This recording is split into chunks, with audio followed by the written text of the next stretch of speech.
You are sitting beside a fire somewhere in Ice Age Eurasia. The meat is cooked, the children are asleep. And beyond the orange light, the dark is full of teeth. Then two yellow eyes appear between the trees. A wolf. It can smell your camp from miles away. It can outrun you. And if it calls the rest of its pack, this quiet night could turn violent very quickly. The smart move seems obvious. Reach for a spear, shout, drive it back into the dark, but one of your ancestors does something much stranger. They throw it a bone. That small choice may have helped begin the oldest partnership between humans and another animal, but ancient people did not simply capture a wolf, teach it to sit, and wake up with a dog the next morning. The real story was slower, riskier, and it may have started with a strange problem. Ice Age humans sometimes had more meat than their own bodies could safely use. To understand why that mattered, we first need to understand what wolves were to us before they became family. They were rivals. Humans and wolves hunted many of the same animals, both moved in groups, both followed herds, both could work together during a chase, and both wanted the same fresh kill. A pack near your camp was not a visitor. It was competition with fur. If wolves reached a dead animal first, your group lost food. If humans reached it first, the wolves waited nearby for scraps, weakness, or one careless mistake. A wounded hunter could be vulnerable, a child walking beyond the fire could disappear, and a hungry pack had very little respect for personal space. So why did the fighting ever stop? The answer may begin after a successful hunt. During the coldest parts of the Ice Age, wild animals could be very lean. Humans need fat and other foods. Too much lean meat without enough fat can make us sick. Wolves can handle far more lean meat than we can. That meant a human group might kill a large animal and still have parts of it they did not value much. Tough scraps, very lean meat, bones covered in tissue, pieces that were useful to a wolf but less useful to a person. For a hungry wolf, the human camp was dangerous. It was also a free meal surrounded by fire. At first, the food was probably left well outside the sleeping area. No sensible hunter was inviting a full-grown wolf to eat beside the children. The calmest wolves waited. The boldest moved closer. The most aggressive probably met the sharp end of a spear. And every night, the same test happened again. Which wolves could come near humans without attacking, panicking, or getting killed? The ones that passed got food. The ones that failed stayed wild, moved away, or died. Nobody needed to understand breeding. Nobody needed a plan. Human reactions alone changed which wolves had the best chance of surviving near camp. But food only explains why wolves approached. It does not explain why humans allowed them to stay. Imagine two wolf families. The first avoids people completely. It survives only by hunting. The second follows human groups from a safe distance. It waits until the people move away from a kill. It searches old camps for bones and scraps. It learns that smoke often means food. That second family does not need to win every chase.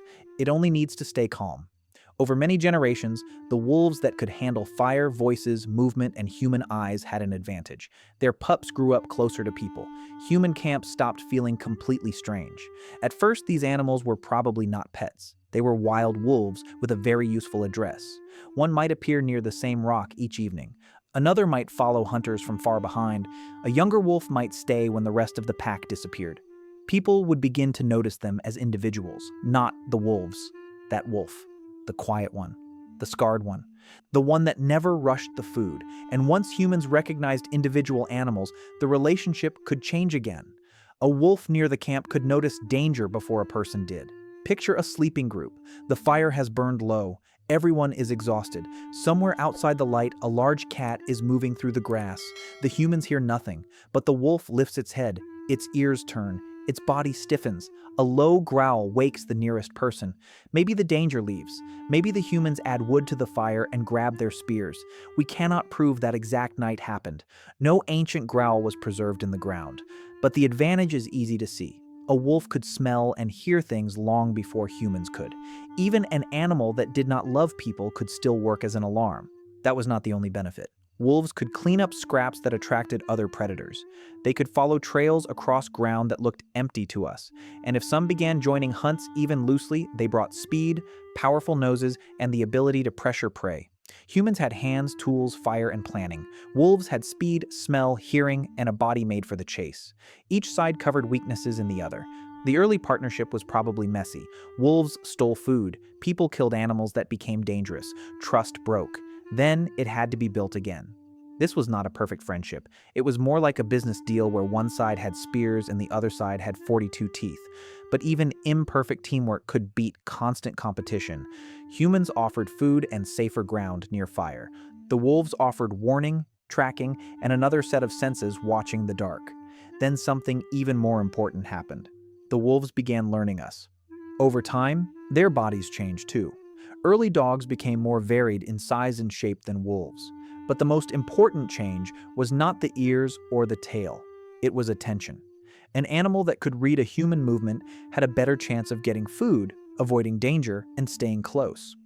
Modern dogs are unusually good at reading human signals. Many can follow a pointing hand. They watch our faces. They look back at us when they need help. Wolves can learn from people too, especially if they are raised closely with humans. But dogs usually make human eye contact more easily and treat our signals as useful information. That ability did not appear in one dramatic moment. It grew through thousands of tiny ones. A hunter looked toward food. A calmer wolf noticed. A person changed direction. The animal followed. A child reached out. The animal did not bite. Each successful moment rewarded behavior that made living together easier. Over time, humans also started making choices. They kept certain pups close. They fed useful animals. They removed the dangerous ones. They may have raised young wolves after killing adult members of a pack. What started as wolves choosing a human food source slowly became humans choosing which animals stayed. But useful is not the same as loved. A hunting partner can still be replaced. An alarm system does not need a grave. To see when this relationship became something deeper, we need to look at a puppy that could not work at all. More than 14,000 years ago, in what is now Germany, people buried a young dog beside two humans. The animal was only about 7 months old. Its bones show that it had suffered repeated serious illness while it was still very young. A sick puppy in the Ice Age could not help during a hunt. It could not guard the camp well. It could not repay the food it was given. Yet it survived through several periods of illness. That likely meant someone brought it water, someone fed it, someone kept it warm, someone spent time helping an animal that could offer almost nothing in return. Then, when it died, they placed it in a human grave. Think about that. The first steps toward dogs may have begun with leftovers. But leftovers do not explain care. By this point, the animal beside the fire was no longer just useful, it belonged, and that may be the biggest change in the entire story. Humans did not only change wolves, living with wolves changed humans too. It gave people another way to hunt, another warning system, and another creature to care for. It may have changed how camps moved, how food was shared, and how children grew up around animals. The relationship also created a new kind of trust. Not trust between two human groups, trust between two species that had once competed for the same meat. Scientists still debate exactly where this process began and how many ancient wolf groups were involved. The first dogs did not come directly from the wolves living in forests today. Their closest original wolf population may no longer exist, but the broad path is clear. Food brought some wolves closer. Calm behavior allowed them to stay. Shared benefits built trust. Human choices shaped the animals. And care turned a useful partnership into family. So, why did ancient humans start living with wolves? Not because wolves suddenly became harmless, not because humans decided they needed pets, and probably not because one brave hunter carried a cute wolf pup home and everyone immediately agreed it was a great idea. They started living together because both sides gained something. Wolves found food and safety near human camps.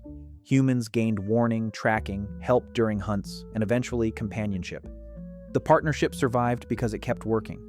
Then it became something neither side had started with: loyalty. If you enjoy seeing how ordinary parts of human life began in dangerous ancient places, subscribe. And tell me this: would you have fed the wolf outside the fire or reached for your spear? Tonight, a dog may sleep beside a human door. It may lift its head at a sound we cannot hear, check the darkness, and then settle back down. Thousands of years ago, those same ears were listening from beyond the firelight. The wolf did not cross that distance in one night. It crossed it one meal, one warning, and one act of trust at a time. And eventually, it never left.